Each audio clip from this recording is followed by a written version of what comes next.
every single NATO force, every single country that participated in that NATO strike. Well, it's a moral question because they will now balance this, position this. You have enough light? Yes, sir. That is not working? It's working. Why don't you put it on? I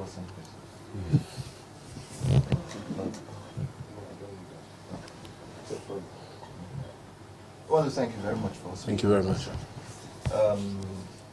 Osama Bin Ladin, it's been announced, it's all over the news that Osama Bin Ladin has finally been killed. And his death raises legal, moral questions, don't you think so? Well, I don't think there can be much of a legal or moral question about this particular assassination. I, for one, commend and congratulate the American government, the President, the American Armed Forces, and the intelligence agencies of the United States of America for doing what I would describe as an excellent job in bringing this man to justice. This is a man that's killed thousands of people all over the world, including Nigerians, in America, in Africa itself, in Europe, and indeed all over the world. And I think the world is a far better place without a man like Osama bin Laden. So there really, I don't think, can be any issues raised about the legality or the morality of this. There's a state of war that exists between Osama bin Laden and the American government, and indeed the international community. He himself waged war against the rest of the world.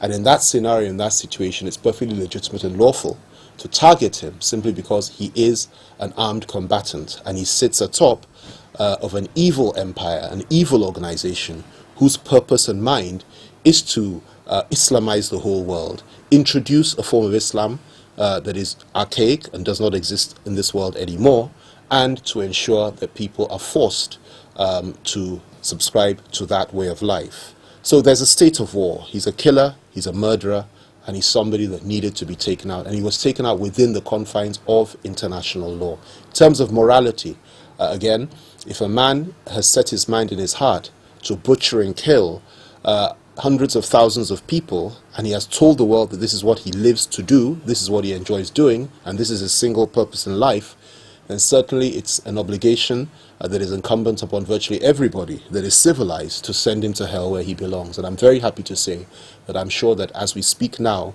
Osama bin Laden is happily roasting in hell. And I'm very happy about that.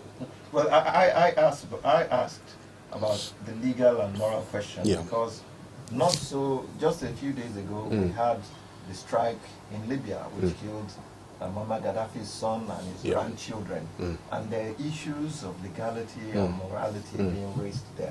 What's the difference between these two scenarios? It's a very good question. There's a complete difference between the two. In the case of Osama bin Laden, a state of war exists between bin Laden and Al-Qaeda and the civilized world. There's a war against terror, a declared state of war. Now, once that is the case, a new set of rules apply to the situation. That is, it becomes legitimate for the combatants to target each other, including each other's heads of state and heads of government, and including each other's combatants, because there's a state of war. In the case of Libya, the NATO forces that were operating a no-fly or enforcing a no-fly zone over Tripoli and the Libyan state are not in a state of war with Gaddafi's government or indeed the people of Libya. There is no state of war, and neither has it been declared as so. So a different set of rules applies there, and the rules that apply there are simple and clear. There's a no-fly zone mandate which has been given to NATO by the United Nations, and all that says is that a no-fly zone can be enforced, and that command and control centers of the Libyan government and Gaddafi's forces can be taken out in order to protect the civilian population of Libya. That is all they're entitled to do. That's all they're supposed to do. As a matter of fact, they're not even supposed to be partial within the struggle. They're supposed to protect civilians on all sides. That is the limitation of the UN mandate. There is no state of war against Libya, no state of war against Gaddafi. Now, for them to now go in there and bomb the home of Gaddafi's youngest son, kill that son, kill 3 of his grandchildren, without being able to establish and convince the world that that home was simply was not a command and control center is obviously against international law. Not only that, it's against the local laws of every single NATO nation, which says that you cannot go into another country, target the head of state of that country unless there's a state of war, or target anybody unless there's a state of war. Quite apart from that, international law is very clear, including the law of armed conflict, that you cannot target innocent civilians, women and children, okay, in any situation at all. And the minute you do that, the minute you effect that, you that does it becomes a candidate for the International Court for Criminal Justice at The Hague for crimes against humanity. And as far as I'm concerned, what happened to Gaddafi's children and grandchildren, their murder and their unlawful killing, makes those that actually committed that, you know, veritable candidates for the ICC. It was wrong, it was inexcusable, it was inhuman. And it's something that I don't think any body would seek to defend or to applaud. If we want to get Gaddafi, and I believe that we need to get Gaddafi for what he has done to so many other people's children, you must do it within the confines of law. Well, we see a trend unfolding here because a similar situation unfolded in Côte d'Ivoire.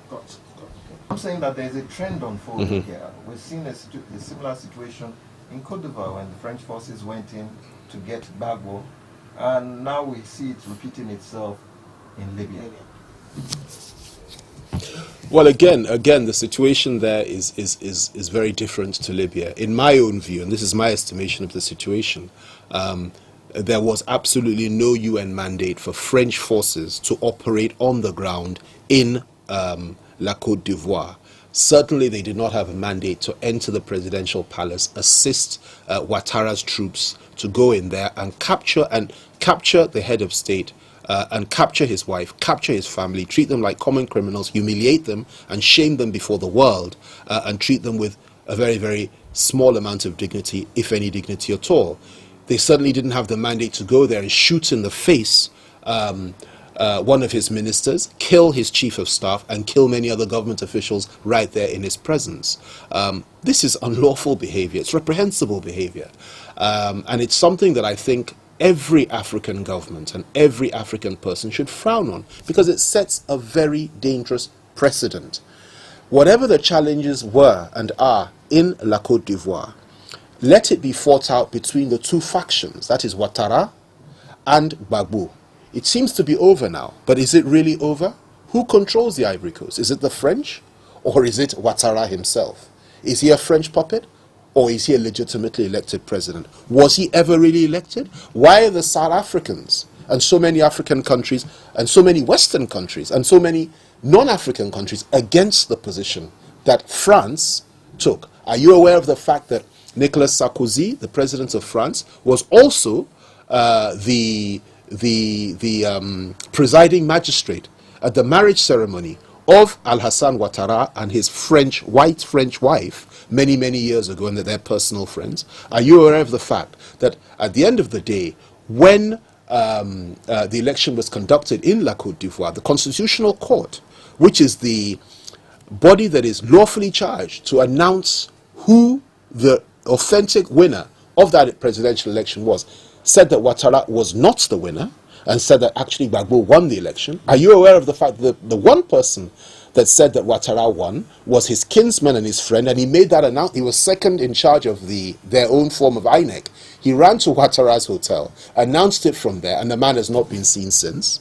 You know, these are issues and these are questions that we need to ask ourselves. And what I'm saying is that it seems to me that we're entering a new phase in today's world whereby the powerful nations of the world are in a position to do basically anything that they like without anybody questioning it, providing you can get Al Jazeera, you can get CNN, you can get the BBC, and you can get a whole load of other local media stations to churn out plenty of disinformation to the rest of the world in order to justify whatever it is that you want to do. And this cannot be right. This is not right. This is wrong. And I believe that we need to understand what is really going on and to be more sensitive to the intricacies of the new world order that is quietly and silently emerging. Does that new world order say that the end justifies the means? That you can never, if you're talking about a civilized world where laws apply equally to large and small nations, big and small people, you cannot say the end justifies the means, because the logical extreme of that particular principle is this. If you extend it to the logical extreme, it means that anybody that has a very, very big gun, has the right to come along and put it against the head of somebody that has no gun at all and blow his brains out simply because they don't agree on whatever the issues might be. The end, has justified the means as far as the guy with the big gun and all the money and all the power has. But for the little man, or the little nation that doesn't have guns, that doesn't have money, that doesn't have oil, it would be a very, very miserable world that we'll be living in. It cannot be so. No, there are rules and regulations that apply to the international community, to international law, to even local laws that should be adhered to, even when you're going after tyrants. Now, what that means is this. If you want to try Gbagbo for committing crimes against his own people, or Ghaddafi, or anybody else, let it be done within the confines of international law. You don't go there and humiliate him. You treat him with dignity. You don't go there and kill his family members. You don't go there and butcher his ministers in the presence, of unrestrained and indisciplined soldiers and in front of, television cameras. You don't use French troops to support you in doing that.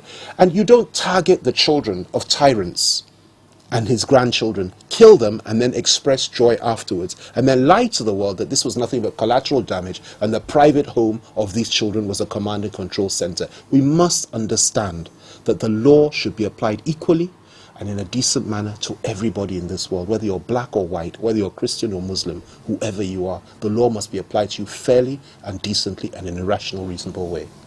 Finally, so let's just come back to Nigeria. And look at the implications of Osama Bin Laden's death. We had a situation in which there were sleeper cells. There were actually sleeper cells of Al-Qaeda in Nigeria. And we have a situation in which Tony Blair, the former British Prime Minister, has warned that Bin Laden's death does not mean that the war is over. What implications for that? Well, anybody that believes that the death of Osama Bin Laden means that the war against terror is over, or the attempt to terrorize the world and turn it into an Islamist caliphate by Al-Qaeda is over, is completely misinformed and a little bit naive. Of course it's not over. We're only entering a new phase of the war now. And as regards Nigeria, what I think we need to do is to be very clear about what our responses should be to such people and to those that would give themselves to commit atrocities in the name of any faith at all, and in the Islamist cause. We need to be firm. The government needs to be firm and strong. They need to be eradicated, completely wiped out, according to the law and within the confines of the law. The government has to show itself strong and not tolerate this. One of the things that I have to say, some of the North African dictators did very well, including Gaddafi, including Hosni Mubarak, including President Bouteflika of Algeria, and indeed all of them, is that they wiped out Al-Qaeda within their various jurisdictions and they established a secular state. None of them were Islamist states. They were all Muslim countries, but they were secular states which did not allow for any form of Islamist or Muslim fundamentalism. And Al-Qaeda could not operate in those places, no matter how hard they tried. We need to ensure we do the same here. Al-Qaeda does not represent and never represented Muslim people. They represent a lunatic fringe of the Islamic faith. And I think Muslims and Christians in this country should join hands and join forces and say no.